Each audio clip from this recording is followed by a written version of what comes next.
So you've come here for the truth. Well, we've got the truth and nothing but the truth. Here are your hosts, Robert A. Bianchi and David J. Bruno. You're listening to WMTR Radio. Nothing but the truth of Bob Bianchi, Dave Bruno. We are coming back with episode 2, Dave. I'm my mind blown away from the last episode. You brought on a great guest. I couldn't agree anymore. You were like, she's going to be amazing. And we're finding all this level of connection, especially, I'd say probably the most we've ever talked about our spirituality and our faith is this particular guest. Who we got? For certain, the most that we've been talking about this. It's Heather Monahan. She is a keynote speaker, international speaker. She's a best-selling author of Confidence Creator, Overcome Your Villain, and has a great podcast, Creating Confidence Podcast. And you guys have heard already. I mean, we've had Catherine Gordon on the show already. John's coming on this year. He's writing his new book, so he's very busy with the book. Really, and just bringing that conversation. I mean, John Gordon is one of my top 3. Brendan Burchard, John Gordon, and Ed Milet. Ed Milet changed my life. I saw him live. Mine's Heather Monahan, so I'm just letting you know. I know. And my number one. My number one. You know, I was out in California and I heard Ed Milet talk, and it was the power of one more. It was shortly after the shooting in Texas. He donated all of his proceeds to the victims of that Texas shooting. And really, I was out there and he challenged everybody out there about making it one more, the power of one more. And I thought to myself, I've been neglecting other parts of my life. I had been the trial lawyer that I got to be successful business. And then it's Brendan Burchard, John Gordon, Edwin McManus, all these podcasts that I listened to with Ed that really changed the way I thought. It got us both on TED Talks too. I mean, you could go in a little bit and tell Heather about your TED Talk, but mine was reclaiming time, getting the distractions out of my life, morning and evening routines, Brendan Burchard's journaling in the morning about intention and purpose, and ending the day with gratitude and appreciation and reflection.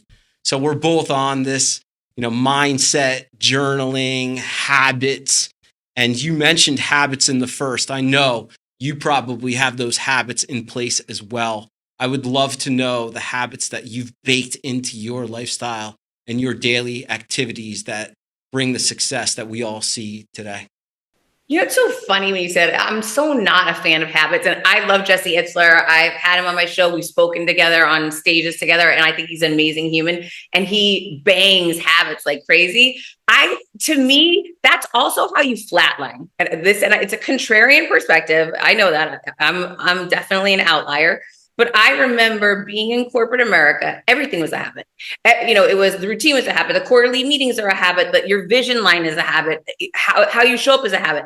And my life now is not a habit. Like I'm jumping on a plane and going to Dubai, and then I'm going to be going to Saudi Arabia, and then I'm going to be going back to Arizona, and then I'm jumping on Tony Robbins.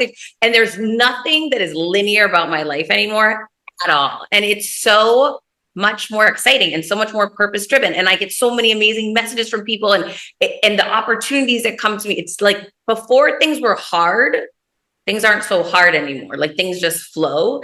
And I just feel like a lot of that is not for me hanging on to, because it becomes a control thing, right? Yes. Where you're like, it's got to be, I didn't get to do this today. Oh no. Like, well, now if I miss my spin class, I'm out for a run outside. Like I want to work out. And if it ended up, I had so many meetings, I didn't get to work out. That stinks. Maybe I'll do a double workout tomorrow. Like I'll figure it doesn't have to be the way it used to be for me, which was, it was very habit driven. Like I must work out at this time. I must do this at this time. Now, I mean, listen, the first thing I want to do every morning is pray. And truly share my message, because it's been interesting for me sharing messages from Jesus Calling on social media. I didn't really think about it. I just did it because when I travel, I usually give these messages to my son every morning. When I'm gone, he's 17. When I'm gone, he's here.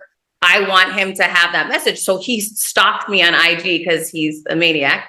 And he sees all of my posts, all of my stories. So I started putting it on these Jesus Calling messages for him on my stories. So he would see the message even when I wasn't at home.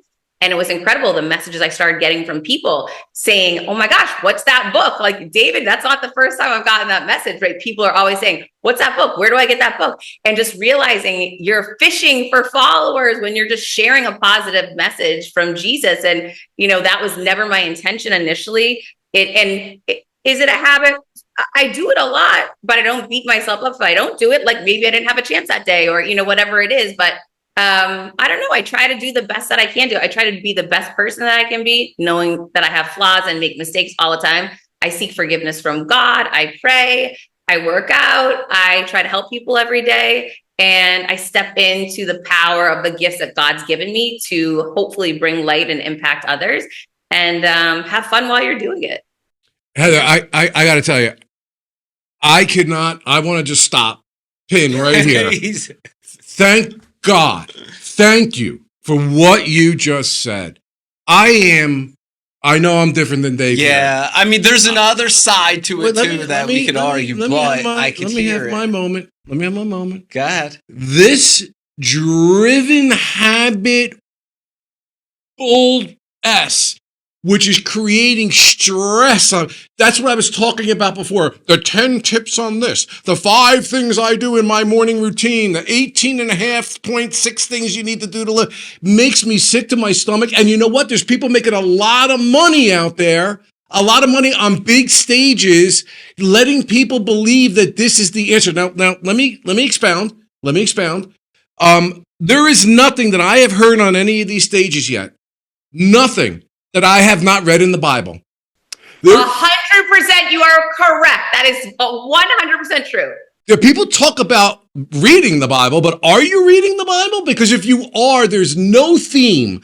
There's nothing that's been said that has not been said there, or been said by the Stoics like Marcus Aurelius, or Kant, or Rousseau, or Hobbes, or St. Augustine, or this is repackaging and making it sound as if they're coming up with a thought process that's already, if you know your history, you know your philosophy, and you know your religion, you know that you're listening to somebody say it in a different way. Now, maybe that's okay. Maybe people are hearing it for the first time. But I just want to say that as far as your daily habits are concerned, if we are too tethered to these kind of things, you've got people out there, in my mind, telling people how to live their lives. And I think that it makes people more anxious. I don't think that it's really getting in touch with the intuition of who you are, getting in touch with who your spirit is and what your spirit is. And I think it's somewhat dangerous in my mind. So here's what I ask. Here's my question. I'm curious if you can answer anything what I'm saying here.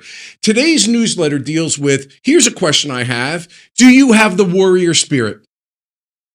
This is the only question that you need to ask. What is your purpose? And do you have the warrior spirit to go through the ups and the downs and the difficulties and the highs and the lows? How you do it and how you get there, you can find your way. But I don't think it's through habits. I'm done. I'm out on this. What do you think? I mean, obviously, I agree with you. I mean, it is one way to live. I did live a significant portion of my life that way. It turns out I'm okay. Turns out I made it through that part. So, hey, it works, right? It does work. But I strongly prefer the way that I live now. I'm happier. I'm more full of joy. I'm more full of gratitude. I give myself grace. That was a hard thing, especially for a lot of women, giving yourself grace and, understanding things aren't going to always be perfect. But I live my life so much happier now that I've moved away from that very strict regimen. Well, but before Dave, I know Dave wants to respond, and he should, because our mindset's the same. We have two different, I find this to be fascinating. We have two completely different, his is a more formalistic, ritualistic kind of thing. Mine is more intuitive, if you will. But I mean, the bottom line is, it doesn't mean that when you gave up this laundry list of habits that you became unfocused or undisciplined. It doesn't mean that. Those two things are not the same, right?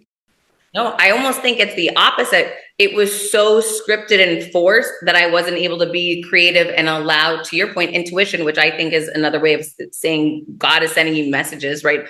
You're divinely being led. The more you let go and let God, I think the more, and it's been hard, like surrender's hard, like all this stuff is hard. But the more I move away from that and move into this way of life, the better, easier, more creative, more productive, more focused you become. Yeah, sure. I mean, it depends, right, on how you operate best. I mean, for me, and I just said who my top three are, right? Ed Milet, Brendan Burchard, and John Gordon will come on and say the same things, right? Habits. Ed Milet's Max Out first book, Habits. That's the one actually that I listened to on the way back from San Diego, reframing everything. Habits, but for me, it's the rails. It's if there's something that has changed my life more than anything else besides the conversation of habits, it's rails. And that is faith number one, relationships number two, body and mind number three, and business number four, in that order. You switched it up. I did not. Not from the other guy. Faith, relationships, body, and business are my four. Okay, Bob.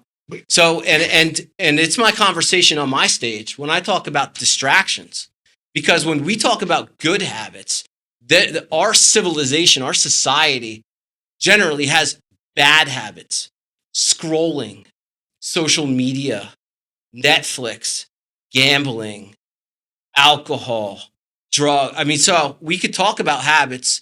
There are good habits, there are bad habits. Bringing awareness, I think, to a conversation of habits is important. Go ahead, Bob. I was just saying you switched not your four rails, the four rails of the other guy, the warrior guy. Okay. That's what I was mentioning. I'm not saying you switched your own rails. I understand. You didn't seem to understand. No, I didn't think it was important to bring up. I do think it's important to bring up, actually. What this is in reference to is that we know another person who uses a different formula. Body is the first thing, being is the second thing, balance is relationships is the third thing, and business is the fourth thing. And I think it's interesting that Dave chose to not have body as his first thing, but to have being as his first thing. And I do think that that's important. That was an important distinction you made in your life. I think it is, or was it not? Did you not make that choice consciously or not? Yeah, no, he's referring to, and we're big on, like, look, 2 lawyers for 7 years up to COVID. You mentioned COVID and how you dealt with COVID. The way we dealt with COVID was phones stopped ringing, courthouses shut down, everybody was home, nobody was leaving, and we had to deal with what's going to happen to our business. We're criminal defense, domestic violence, municipal court. I mean, so phones stopped ringing. So what do? We started learning. We started learning business and KPIs and the things like you talked about a little bit, but quarterly goals and et cetera. So there was a lot of learning going on. And yeah, we've had influencers that have brought awareness to some things that have been lacking. And that's the rail system that we were just talking about. All right, listen, on that, it's WMTR Radio, something about the truth. Bob Bianchi, Dave Bruno. We'll be right back. At the Bianchi Law Group, our team of former prosecutors and certified criminal trial attorneys specialize in criminal defense and domestic violence cases. When you need a law firm with courage, compassion, and the commitment to fight for you, call the Bianchi Law Group today. Okay, welcome back to WMTR Radio. Something about the truth. Bob Bianchi, Dave Bruno. We had a little bet on the side here, having fun with Heather. Heather is my number one. I love the way she's thinking. I think it's real. Look, I think it's important to flow with life.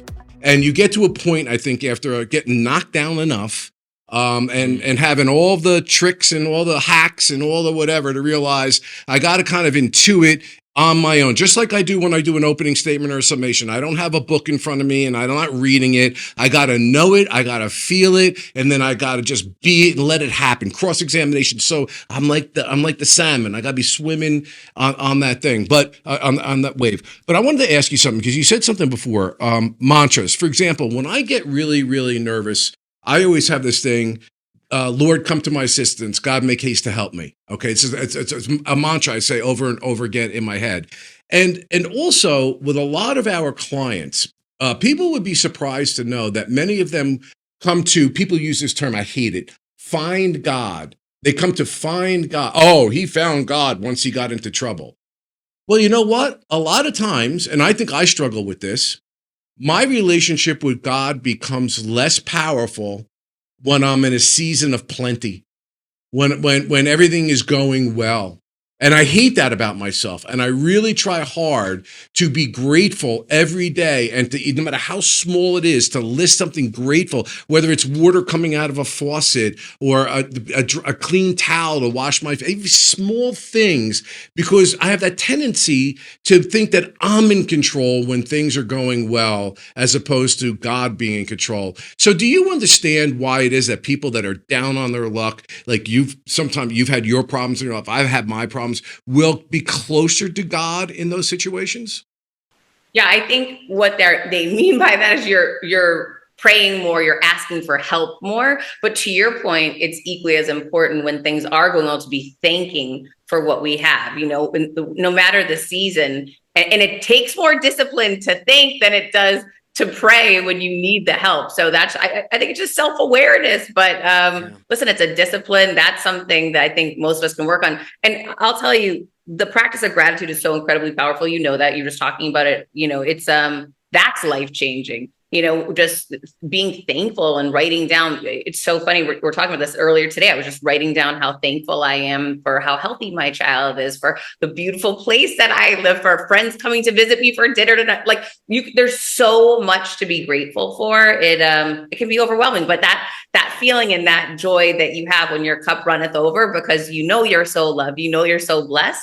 It's incredible. So yeah, I'm with you. It's definitely, I pray more when I'm going through difficult seasons, but I'm really trying harder to be grateful just as much when things are good. Yeah, that's a good message too, because life is fast. I mean, it is moving so fast, and you don't stop and look around once in a while, you could miss it. I've been super purposeful lately too, because of the kids. I mean, you mentioned your son. I have a 9-year-old daughter, 7-year-old son. We're traveling for various different athletics, and I'm finding myself with the journaling, again, my habit, and that brings me joy in a sense that reflecting on the day, literally, who did I talk to? What do I remember from those conversations?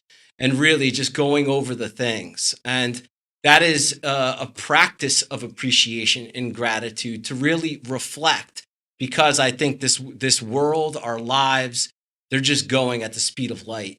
And it's important to pause and reflect. Thoughts? Yeah, you didn't catch my Ferris Bueller's Day Off quote earlier when I just said, if you don't stop and look around once in a while, you could miss it. Please tell me you know that movie. Yes. But I didn't. Yes. I thought that was funny. Yeah, no, I'm with you. Life does move fast. Listen, but then there's times it moves slow. COVID was like moving in reverse for me, was so slow. So sometimes I see women with little children. My son's 17. He's so easy. In my opinion, if you parent right when they're younger, it's so easy when they're teens. Or I happen to have a really good kid. But when I see moms in the struggle, sometimes I'll walk up and say to them, it's going to get so much better. Hang in there. Like, right now is going slow. When they're 17, it's going to go so fast because it's so easy. But that struggle, oh gosh, it can go slow. So I don't know. I feel like at different times when things are going amazing, everything seems to go so fast. When you're struggling with things, I don't know, it seems a little bit slower to me. I think that a lot of times it has to do with your perspective. Like, I used to ask this question. It's such an unfair question when I used to be the prosecutor. I just want to see how the person would respond to it. Where would you prefer to be, in the past, present, or future? I mean, it's like the nightmare question for the person being interviewed. Like, they don't teach you that in college. Let's see how they respond to it. But I think that a lot of times, so many of us are living in our past and in our future. And I'd like you to talk about this, because you're an extraordinarily successful person and you're a faith-based person. So I tell people, I don't want to be Pollyannic to say I don't think of my past. I learn from my past. And I don't want to say I don't think of my future. But what I do say is I try to touch those two entities very lightly and then stay as present as possible, because that's the only place you can make change and the only time you can be grateful. And a lot of people find this very, very difficult. They have all this negative dialogue going on in their heads about the past and the fear of the future. And I'm sure every one of us goes through it and we struggle with it. And so to that point, I have a mantra. I always say on my journaling each day, I journal as well with Dave's Brendan Burchard book. Thank you. Dave turned me on to that. 2 more beats. I give myself sometimes, I stop when my head is going crazy or when I'm moving very quickly. 2 more beats, Bob. Just slow down. Look, and then go. And then I always use this martial arts phrase because I've been doing martial arts since I was a kid. Slow is fast. Because there's a lot of truth to that in the martial arts. If you're not frenetically moving around, but you're slow, you're deliberate, slow actually becomes faster. What are your thoughts about, do you find yourself having to bring yourself into that present moment because you too could be in the past and in the future too much? One of the things I would say that over the last couple of years I've been working on, and this goes back to the Bible too, is, projecting that future that I want, speaking that future that I want into existence, and having a deep faith that that's going to happen. And, when you believe it, you will see it. And so I definitely don't spend much time about the past. I'm good about that. However, I can get caught up in I'm already in Riyadh right now and that flight and oh my gosh. And then who am I going to I was just doing that earlier today, and bringing yourself back to center to say, I am safe. I am here. I'm in this moment right now. I'm grateful for this moment right now. I have so much. I'm so blessed.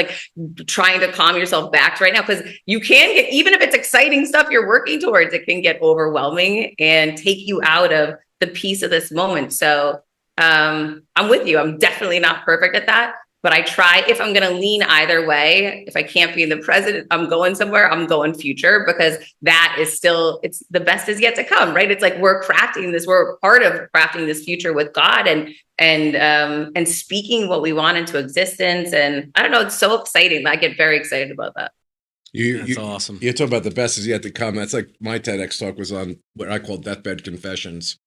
And as an EMT, it saddens me when you see people who are at the end of their life and the way they talk to a stranger about how their life was meaningless and I did nothing and I should just effing die. And, I don't know why God put me here. And I started doing this when I was 17 years old.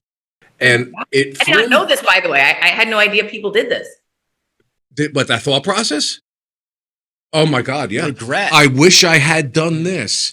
If only I had done that. And as a young man, as a teenager, young boy, I say, maybe that's not the right thing to say today, but it was so impactful to me that I remember saying to myself, oh, I never want to say that at the end of my life. It was such a formative thing. But yes, many, many people regret their lives. That sounds Shocked so depressing. for those that are not on video. I think that there's probably a lot more than we would think. I think so too. I mean, the number of elder suicide calls, I think you'd be shocked at. Well, then the message to me and to everyone listening right now is take action and change. Do something different. Whatever your heart's been calling you to do, now is the time. Maybe 10 years ago was the right time. Now is the only time. Pull the trigger and take action, and don't sleep on this message. Amen.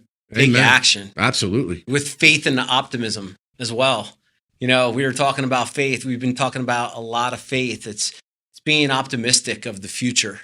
And right, when we talk about resilience and going through the hard things, there's things that we can control and there's things that we can't control.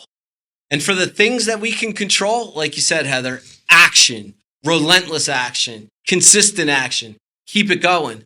But for those things that you can't control, that's where that faith and optimism needs to come in. And I think that's a great combination when we're going through the hard things. That's a serenity prayer. Yep. All right. So listen, Heather, we had a little bit of a gap here.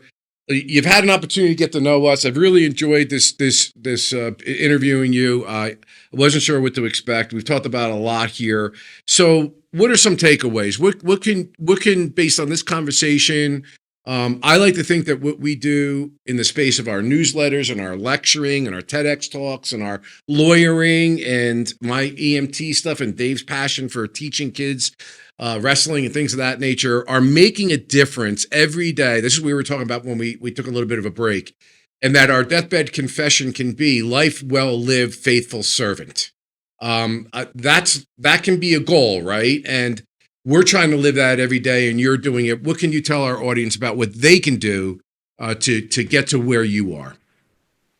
don't try to get to where I am. It's overrated. Like, get to where you're meant to be. That's, I think, too often in our society and our culture, back to what we were saying before. If habits is a thing, everyone wants to have the habits. If eating fruit in the morning, it's like that, just do you. To me, that's the most important thing. Do you. And if that means that, you step into your passion and your purpose and start feeling good about who you are, and you'll watch how the flywheel will just start picking up speed and doors will start opening for you, and, keep doing that next right thing and praying for that guidance and just watch how things unlock and open up for you. It's incredible. And when you live it, it's nothing short of magical, just like how we started this interview and this conversation about Jesus calling. To me, being divinely led and seeing the opportunities and the grace of God in my life, it's nothing short of miraculous every day. And then you start expecting it, and then it starts happening more, right? And the more good you do start spreading, and then you get messages back, and it makes you more excited to go to the next thing. And then it makes you jump on the plane and go to the Middle East, even though you're scared, because you can impact more people. And you just start watching yourself take on this power and this purpose and this drive that there's no words for, and you can impact a lot of people. So get out there and start doing it. Dave, she keeps talking about this word over and over and over again. It's how I started my newsletter. Purpose. What's your purpose? I honestly think that a lot of us go through life chaotically, not even understanding what our purpose is. I did for a long time. I think most people do, to your point, because you're hearing about it on people's deathbed, but you just think your job is to go to corporate America to punch in and make money and then get home, and you're stressed out because you're doing something you don't love, but you settled for this and you settled for that. Like, stop, pause, restart today. It's a new year, restart it, and start spending your time thinking about, what do you really feel called to do? If money wasn't an issue, what is the thing that you do? And then find ways to incorporate that in your life, even in the smallest, tiniest little ways. For me, when I was in corporate America and I wasn't living a purpose-driven life, I would always volunteer in charities for kids on the weekends and at night. And that was when I would light up. That's when I would be like, oh my gosh, I love this. Too bad I can't do it full time. I used to say that. Then they'd start putting me on stages speaking. I'm like, oh, I love this. Too bad I can't do this full time. Didn't realize it was even a business, because I was so head down in my day to day, not noticing. I was so in the grind and in the routine and in the habits. I wasn't noticing there was a whole other world and potential out there. So for anyone listening, pick your head up and start leaning into what you're meant to do. Oh, I love it. I mean, service, right? You use the word impact and service. And I think that that's something that us lawyers have the beauty of doing. And that is serving others through their problems. I mean, any person that calls our law office, Heather, they're going through a problem. They have crisis. They need our help. They need our consult, right? And getting into a point of service and impact really is really fulfilling in and of itself. Because purpose, right? Purpose could also be in the wrong direction. Those that are trying to just go after the dollars oftentimes get into these places that doesn't fulfill them. Thoughts on those types of purposes as well.